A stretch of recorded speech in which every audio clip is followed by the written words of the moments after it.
Voices in my head tell me no one's there. I remember wondering if they love me. Broken and just hoping for recovery. What if I drop the ball? What if I lose it all? What if I never fly cause I was scared to fall? What about the choices, mistakes that I made? Will they lead me down a path I can't escape? Yeah. Love is power, shame's a liar, be inspired.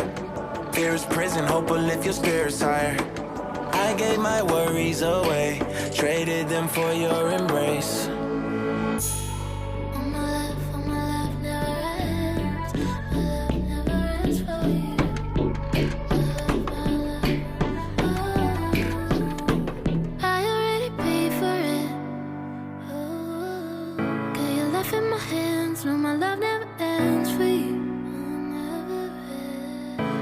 Too hard to stand, know that you can depend on me. Right, lift your head to the sky, cause my love never ends for you. I'll be right by your side, can depend on me. Right, lift your head to the sky, cause my love never ends for you. I'll be right by your side.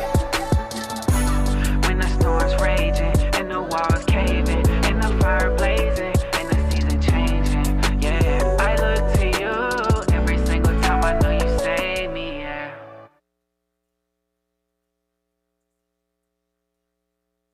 Yes, Mom, I water the rocks. Now, it's time for announcements. I gotta go.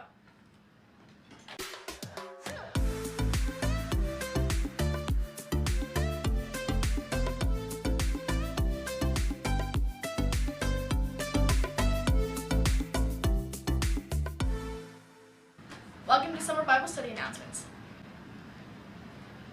First off is our hiking hoopla, the high school shindig. Said that backwards. First up is our high school shindig, the hiking hoopla. Registration is due this Friday, so get in it. The actual event is next Monday, June 21st.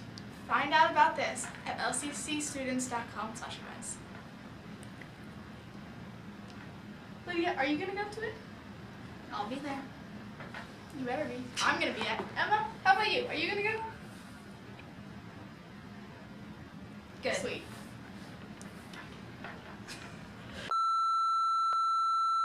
Coming up on July 10th, we have our Christmas in July party. And there'll be cookies, so you better be there. I know I'll be there. And Emma has our final announcement for tonight. Oh, yes. Thank you, Emma. Thank you. And that's all for announcements for this week. See you next week.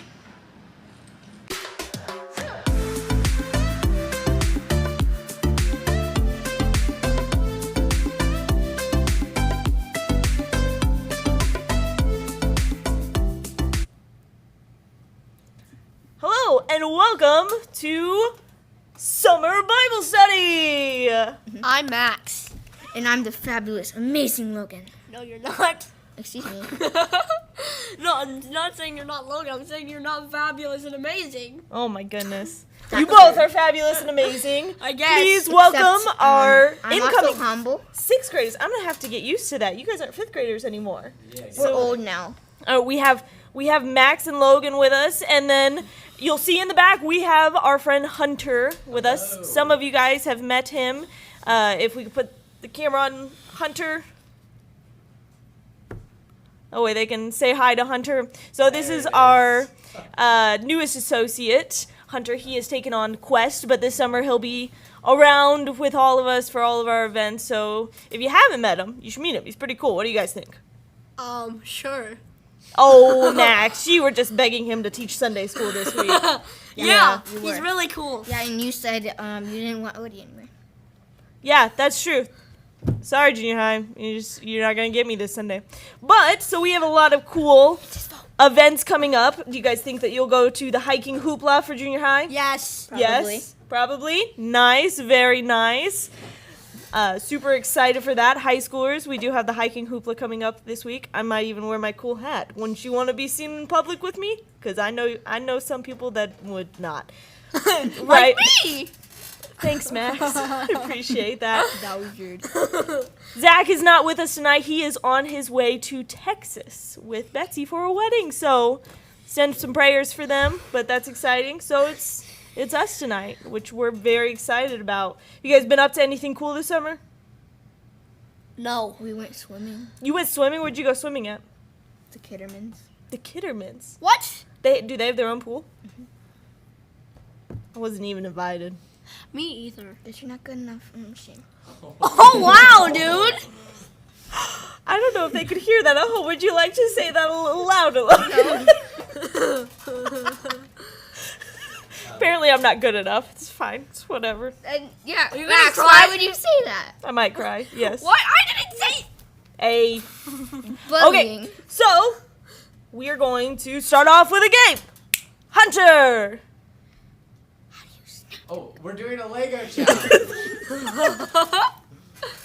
Sorry, I didn't knew this. It's like, what's happening? Okay, so the instructions be on the next slide. See, those were not for smacking people. Here's the challenge. The city of Lincoln wants you to build a beautiful bridge over Kickapoo Creek. You have 5 minutes. Oh, I'm gonna school you guys. You just Never wait. made it. I win. That's not a bridge. All right. Wait till he says go. Hold on, Max. I'm taking No it. cheating. No cheating. Hot Long is cheating. We don't accept cheaters. Do we have a timer? Yes, the next slide is a timer. Dope. Yeah. Timer. Zach's got it all planned out. All right. You guys ready? Is But everyone ready? it says a beautiful bridge. I can't do that. So You can't no. make it beautiful or you can't make it a bridge. It better actually work as a bridge. too. Both. You, Oh, okay. you better make it A a little bit picture of of column me. A little bit of column. All right, count us down, Hunter. 3, 2, 1. All right. I win. Great job. Have fun with that. Hunter's playing 2. I guess. Hey, can we cheat? No. Wait, how do you cheat? How does one cheat? You destroy the other's builds. No. Whoa, whoa. It's not Did you cheating. say a boat? Are you making a boat? Builds. I said builds. Oh. Build. Oh my gosh, 30 seconds is really bad. What? Yeah, 5 minutes goes by quick. I blame you for distracting me. I don't know what you're talking about. I would never distract another Ha! I laugh. individual. There, I win. Where's your sabotage? For those of you at home, whoa, take it. whoa, Legos are flying. Comment and tell us if you're watching. We'd love to be able to give a little shout out, right, guys? I Mhm, guess. Sure, yeah. You got. Hey! Your time. Took my. This game is so much fun. This is cheating. Breaking everything, Max. Never cheated a day. I've in my never life. killed your egg. Did you kill your egg? Oh yeah, you did. Can you No, prove Eva that? did. Yeah, and it says beautiful. I have a. La, la, That- la, la, A minute's already la, passed. la, la, Elmo's world. Holy cow! 3 minutes and 30 seconds left. Why are you just yelling? Why are you saying? How is she so good at snapping? At stacking. Snapping. Snapping. He doesn't care about your stacking. Oh man. Even though it's pretty But good. how are you so good at stacking? Stacking Years of practice. Oh no, it's breaking. Wait, years of practice Yeah, why? gone to waste. So you a waste. Oh my goodness. I don't know what that meant. Oh my gosh. Oh no. Guys, My bridge is awful. I think we have some super competitive. What? Huh? What? There's What? 3 minutes are already gone. No, thank Where you. did this even come? How's your bridge going? It's going horribly. It's going. Oh my goodness! How in the world? Cheater! On your own Cheater! How in the world? We have a cheater amongst us. Bam. It is. What you gonna do You- about it, fool? Hey. What? Look, and guess what? What? I was started that. Where's your bridge at? Oh. I really didn't see you take it. I thought you hadn't started yet. I was like, Wow. dude, it's been 3 minutes. How rude. It's been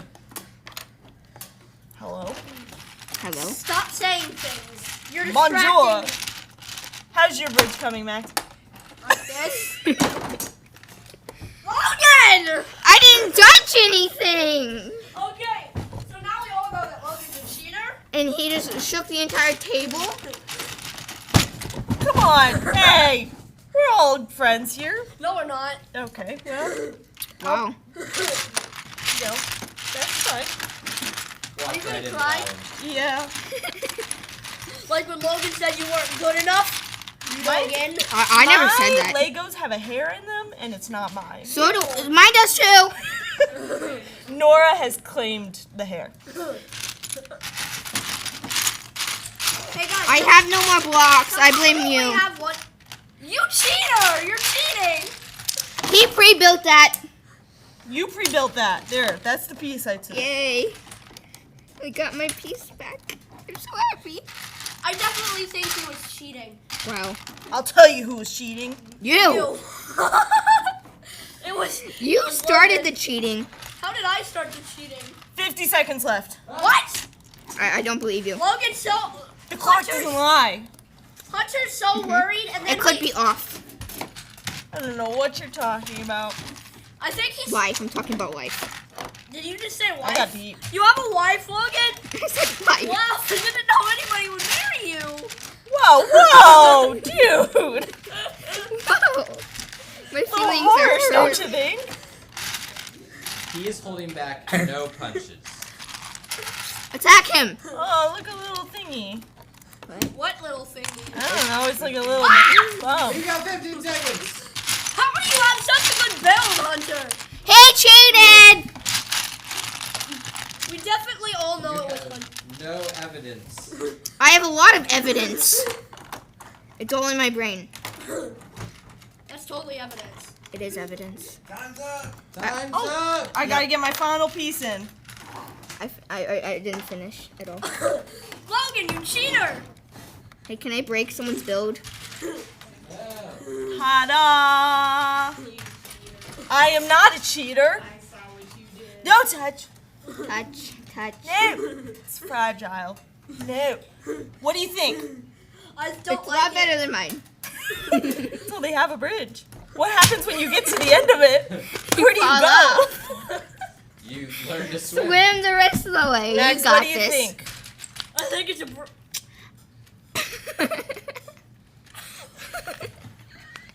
He's cheating.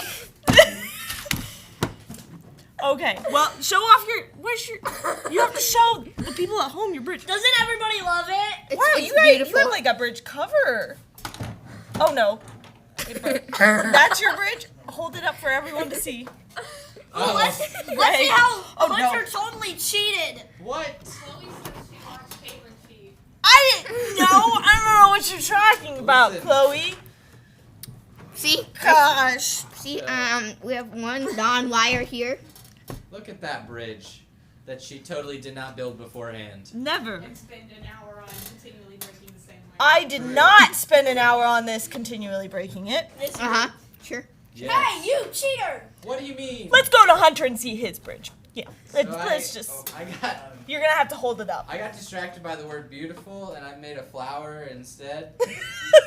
It's not quite a bridge. Here I Looks was- just like a bridge Here to I me. was thinking it was Just gonna put it be sideways. this great bridge, Who but do it you think wasn't. won? Who do you think won? Yeah, tell us at home who won.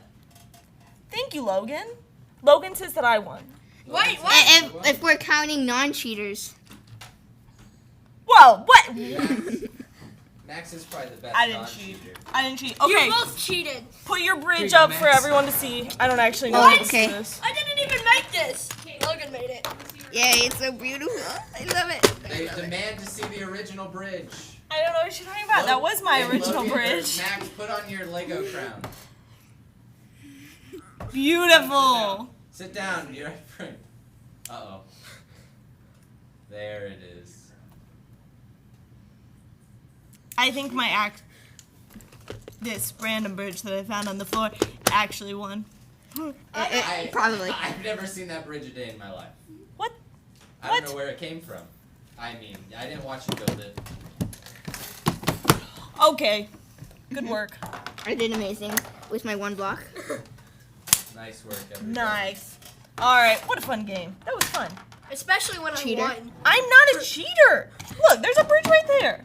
Yeah, well, not your bridge. Okay. That goes away. Unless you want to display I want to keep as my Logan crown. has. Wow, I saw that face. No, it's Logan, beautiful. how did you build this? All right. Hunter. Logan, you didn't build this. You're not great. I'm going to take your boxes now. You put your pieces back in there, Max. He said I didn't build my bridge. Oh my gosh, LOB. Lego overboard. What? That's the most random thing to say. But it's Hunter, Legos. can you rebuild And my they're crown? overboard. Later. Yeah, we'll do it later. And then I can keep it. How did it break? I don't know about that. We need the crown. Hey, how did it break? It fell off my head. And I definitely didn't push it off. Huh? Excuse me. Okay. I'm the I'm the All right. warden. All right. Hey, Yep. she's trying to break. She's stealing my crown. You can keep your bridge. That's rude. My Why would you bridge. steal his crown? It's not the most rude thing I've ever done. What? True. You mean like cheating? Oh! Never cheated. Down. Okay. Welcome to Summer Bible Study. I've already welcomed you. That was our game for the evening, and now let's get into the real reason we're here. Logan? What's the real reason we're here? Max, what's the real reason we're here? To tell you about Philippians. To tell us about Philippians! Hey, nice, very nice. So, we've been going through, this is our third week, right? Seems kind of crazy.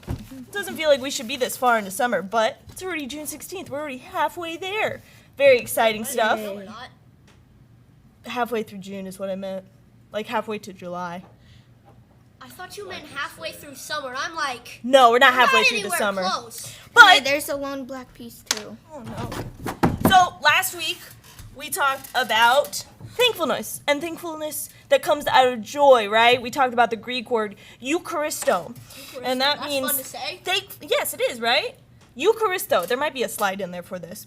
Thankfulness that comes out of joy. And we talked about the posture that Paul takes. And he takes this even in difficult circumstances. Do either of you remember what the difficult circumstances that Paul is in? He was under house arrest. Yeah, he's under house arrest. And so he's in this really awful situation, and yet he has this joy. And so we talked about how Paul's thankfulness is a public confession, and it's not a private sentiment or statement, that his thankfulness is for specific things. It centers on God. It centers on God's faithfulness, specifically to his church.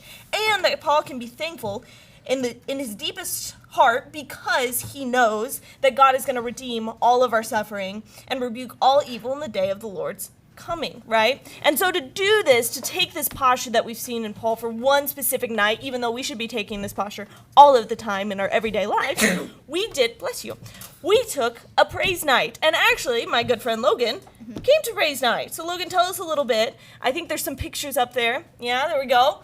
Tell us a little bit. How did you have fun? Yeah? Yeah, he had fun. Okay, so we had a few stations. We had an art station, right? We had musical worship, as you guys can see. We had an awesome band who led us. Well, more of just 3 singers and Zach, but it was awesome. We did more of an acoustic set. So we had art. We had a study section. Words. Yeah, words. Where we did Lectio Divina. We had a prayer station, a confession station, and then we had a couple challenge cards. So, Logan, what would you say your favorite station was? Probably the art station.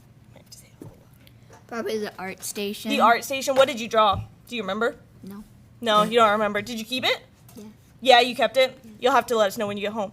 For those of you that are home, I know there was quite a few of you that came to that night. I want to know what you guys thought too. What was your favorite station and why did you like it so much? And maybe even what did you do with it? And if you picked up one of the challenge cards, do you remember if you picked up any of them? No, you don't remember? No, you didn't. I didn't. You didn't? That's okay. Because the challenge cards, there was one for solitude, one for serving, and one for fasting. And some of those can be a little intimidating. But our thing was, if you pick up one, we wanted you to really commit to taking that challenge, and I know some of you did. So if you did, make sure you find a friend or a leader or a mentor that can help you stay committed to that challenge. So that was our challenge last week. It was a lot of fun. I had a really good night, a really meaningful night, and I hope everyone that came did too. So tonight, we're going to continue through Philippians 1. We're actually going to finish Philippians 1. So I know Logan brought his Bible. We got scripture on the screen for you. We're going to turn to Philippians 1 and start in verse 12.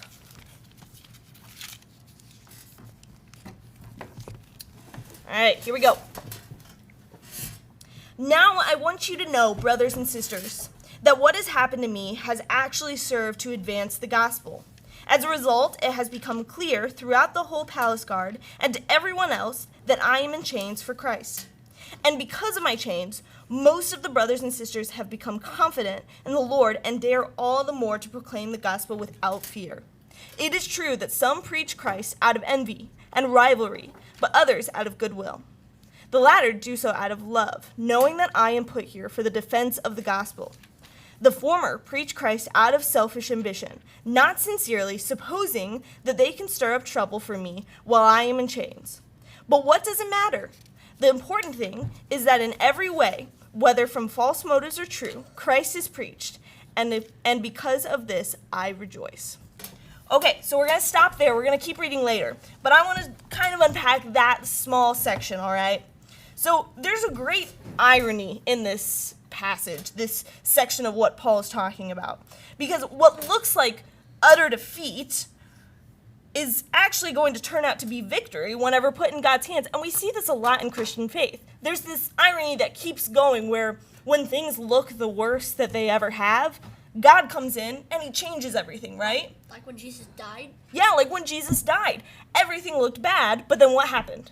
He came back to life. He came back to life. He resurrected 3 days later. And so we see this throughout the Bible. So, I'm going to ask you guys a question. You guys at home too, make sure you're interacting. How could what has happened to Paul advance the gospel? We read a little bit about it. So, Logan, you told us earlier, where is Paul? Under house arrest. In house arrest. So he's in what looks to be an awful situation. And yet we're seeing that it's helping to advance the gospel. It's helping to share things. Why do you think that is? Because God takes a bad situation and makes it amazing. Yeah. Because God takes a bad situation and he makes it amazing. He turns it completely around. Because didn't Paul write like all the Philippians in house arrest? Yes. Yeah, he did. And so he's in house arrest. And yet the main theme that we see throughout Philippians is joy. Super weird. But it makes sense whenever we look to God. So the Greek word for advance in this section, in this passage, is prokope. Try and say that. Prokope. Prokope. Right? And the meaning for this word is progress or advancement, but it was used during that time for a ship and when they would sail ahead or for an army forging ahead and not giving up. So it's more than just advancement. It's advancement that doesn't stop. It's just going to keep fighting no matter how hard things get. So whenever Paul is imprisoned, but not silenced, and he continues to write, because this is a letter to the Philippians, right? His chains made some believers more confident to share the gospel, that they didn't have to be afraid, so they continued to share. And the advancement of the gospel for Ball. That's not who wrote Philippians. No, he's not the right belief. No, that's right. So Paul.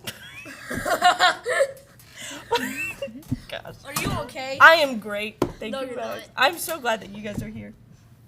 I'm so glad that you guys are here too. Because we're so amazing. Yes, because. Mainly you, Logan. Gosh. Thank you. Oh man. Okay. Advancement of the gospel for Paul is both the increased number of believers, but also the increase of people who are sharing the gospel, who are sharing what they learned. And you guys do that too, right? You've told other people what you learned, what you know about Jesus and God. Yeah. You probably have done that quite a bit. And so that's what Paul sees as the advancement of the kingdom. So, Do yes. our brothers count? Sure. You can teach your brothers about it. Yeah. You're advancing the kingdom like that. So, also in this section, we're seeing that Roman believers are not speaking because of Paul himself. That's not what I'm saying.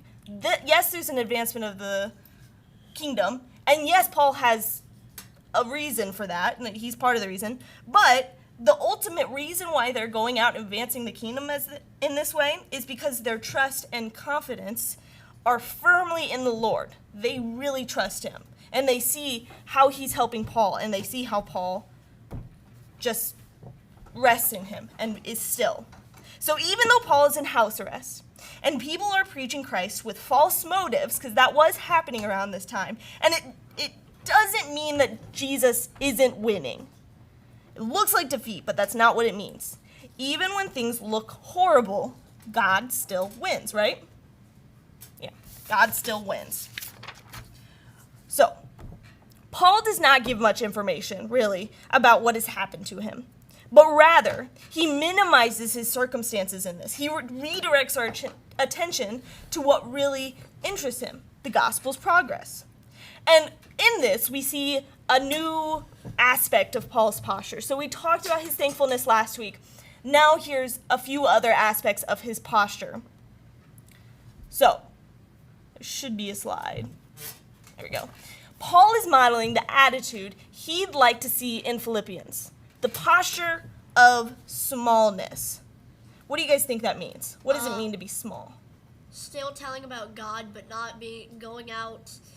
So kind of like not going out to big groups and saying believe in God. More like telling their friends who tell their friends who tell their friends who tell their friends, and so on. So letting God be huge, right? What else might it mean for Paul himself to be small? What would it look like if we were small whenever we were sharing the gospel? What do you think? We don't really it's being shared, but it doesn't really matter that we did it.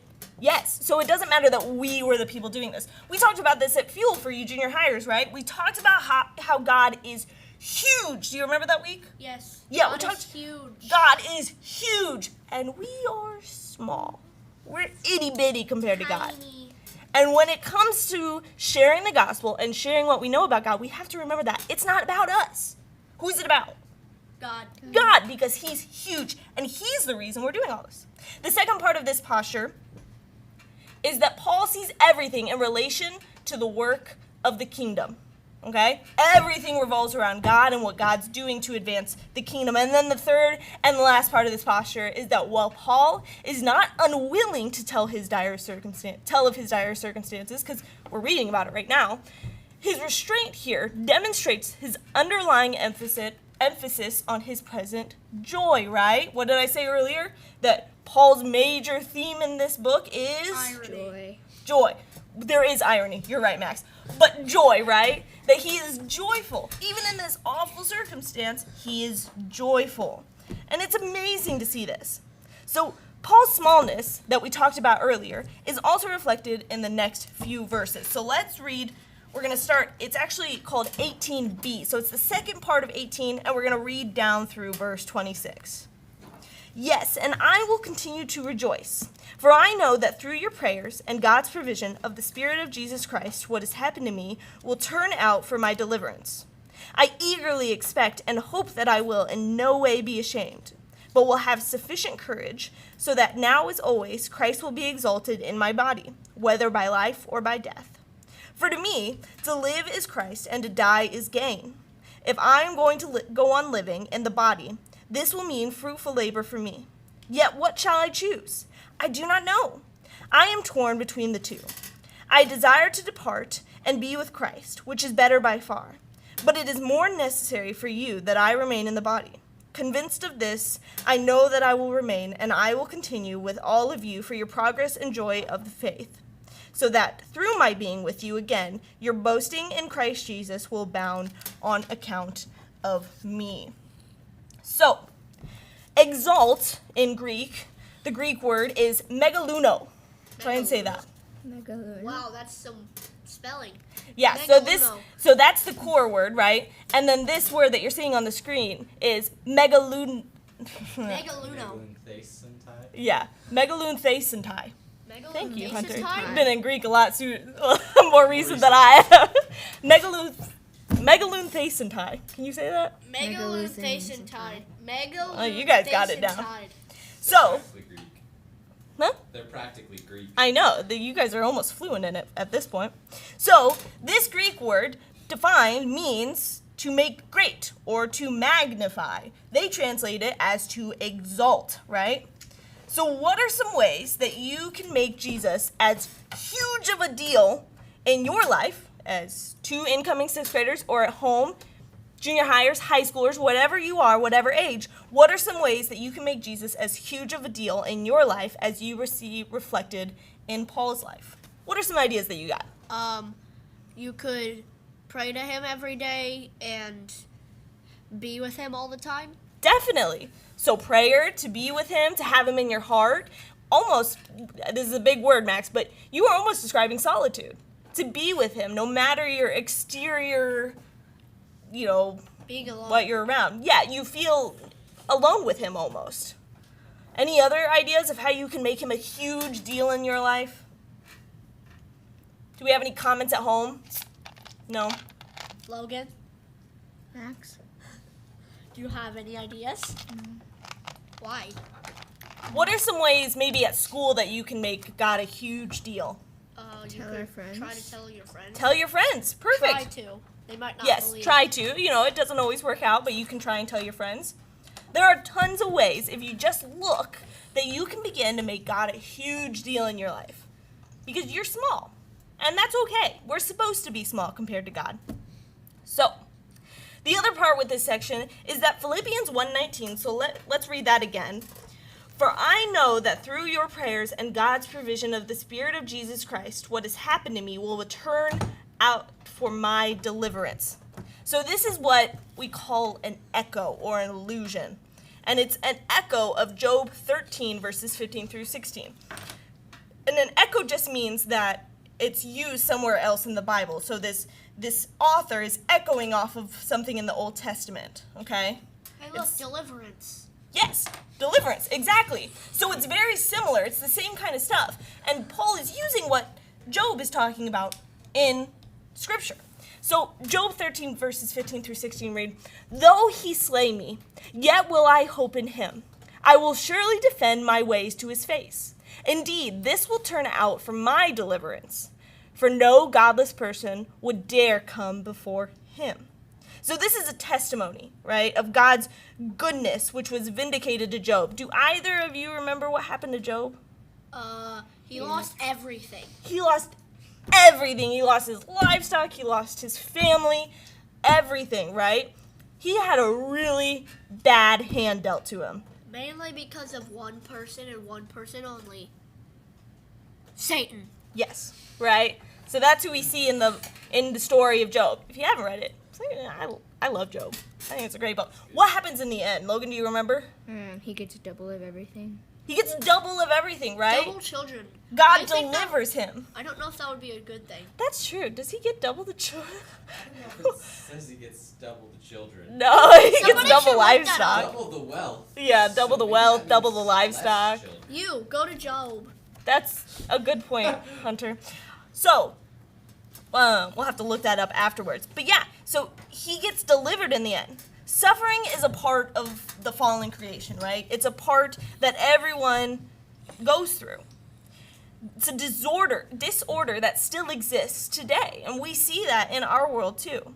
Being a good person, or Christian, because that's something that is addressed in Job, being a good person doesn't mean that you're not going to suffer. It doesn't mean that you're not going to go out or go through hard times. It doesn't give you a get-out-of-jail-free card. Do you guys know what that's from? Monopoly. Monopoly. Have you ever played Monopoly? Yes. Yeah.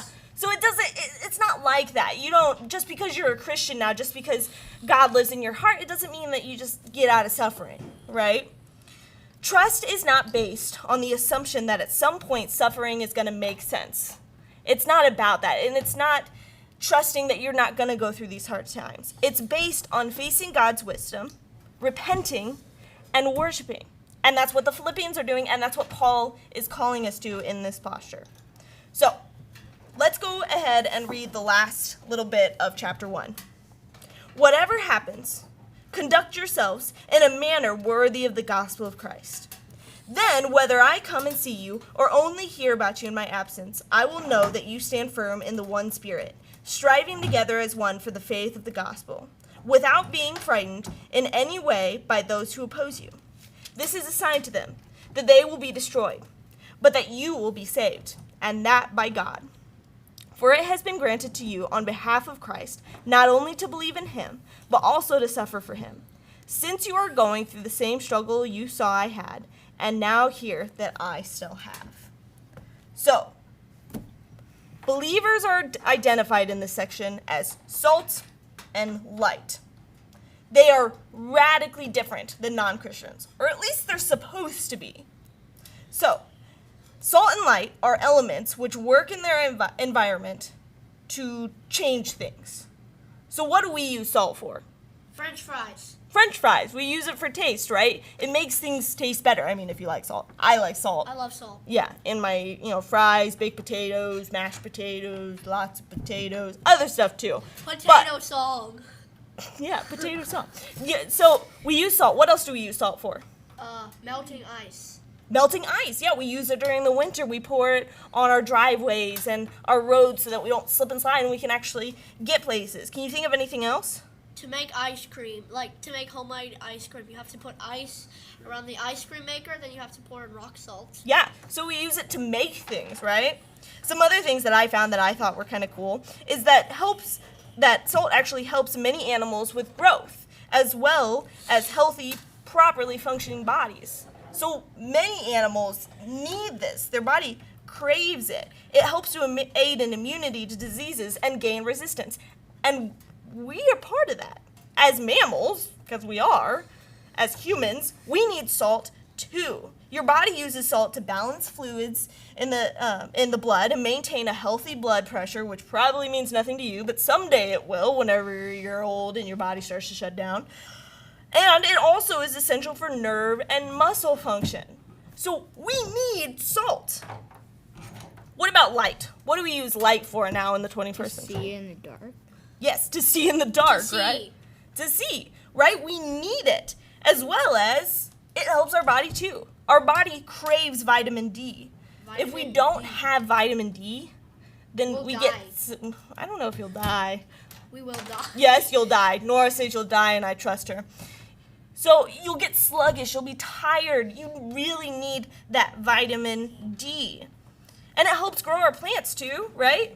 And that way we can eat the crops. So it's like really useful next to pollinators. It's really useful for our plants. Yes, exactly. Light is super useful. Hunter's holding up his flower. This is very true. Back to the flower. That's really the reason why Hunter made the flower.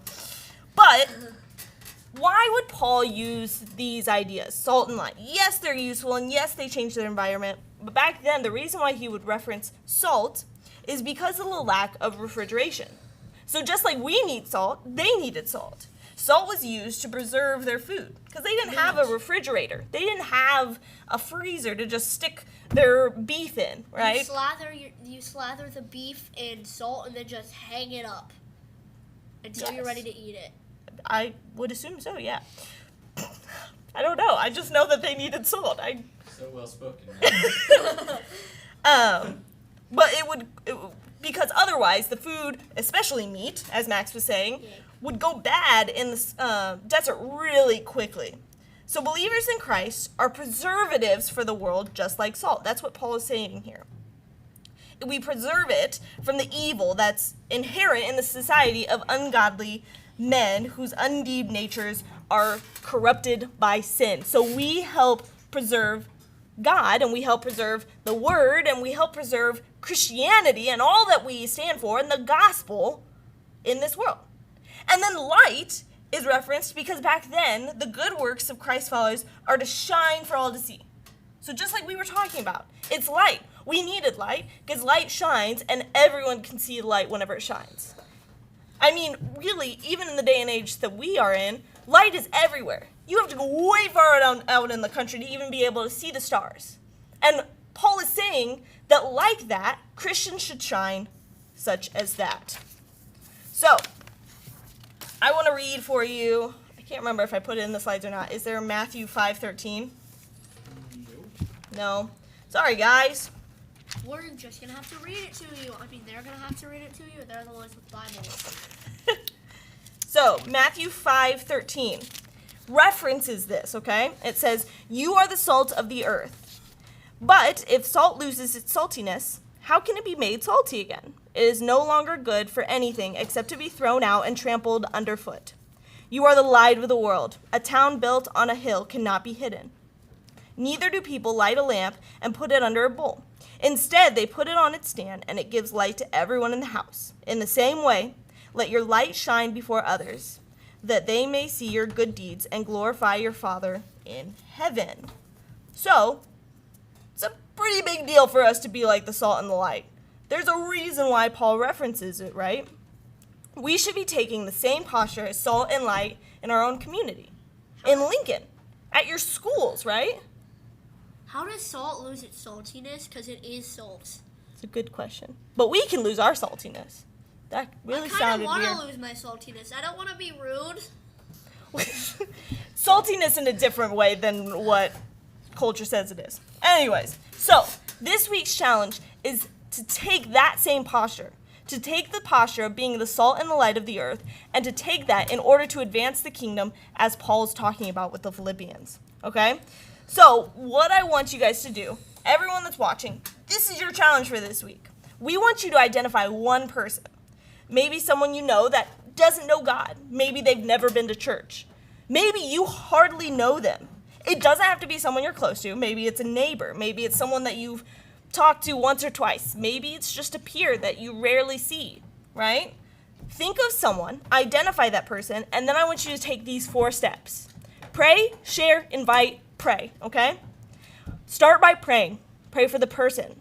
Pray before you go and talk to them. Pray that God's going to speak through you, that he's going to give you a bridge in order to connect with them and to be able to see things the way that, I lost my train of thought, because I was then thinking, wow, this really did come full circle because we built bridges at the beginning and we didn't plan that. But be a bridge, right? Find bridges between you and this person in order to connect and share what you know about the gospel. Then the next step is share. Go to them, share your story. Maybe don't start off with that. I don't know if I would walk up to someone and just be like, "Hey, you heard about our Lord Jesus Christ? Let me tell you about him." I don't know if I would do that. Start a conversation, get to know them a little bit, build that relationship, and then whenever you feel like it's the right time, share. Share your story, share your testimony. How has God worked in your life? Why does it all matter? Number 3 is invite. Invite them to church. Invite them to an event. We have tons of those going on, right? Invite them to the hiking hoopla. Invite them to the Christmas in July. What else? We had the water event. That would have been a perfect event too. Fun. Yeah, it was extremely fun, right? You can invite them on Sunday mornings. Whenever Fuel and the Gathering start back up, invite them to that. And then the 4th thing is pray. Don't forget about them. Keep praying that God's going to work in their life. Keep praying that they're going to be transformed by him, right? Keep praying that they would accept who he is in their life.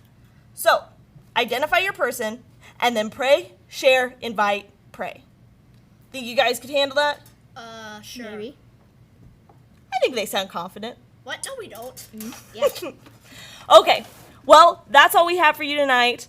We went over, sorry guys, and we started late, technical difficulties, but we got it figured out.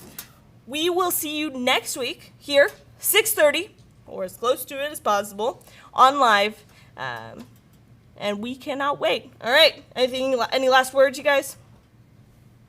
Bye. Insightful. Bye, guys. I'm inspired.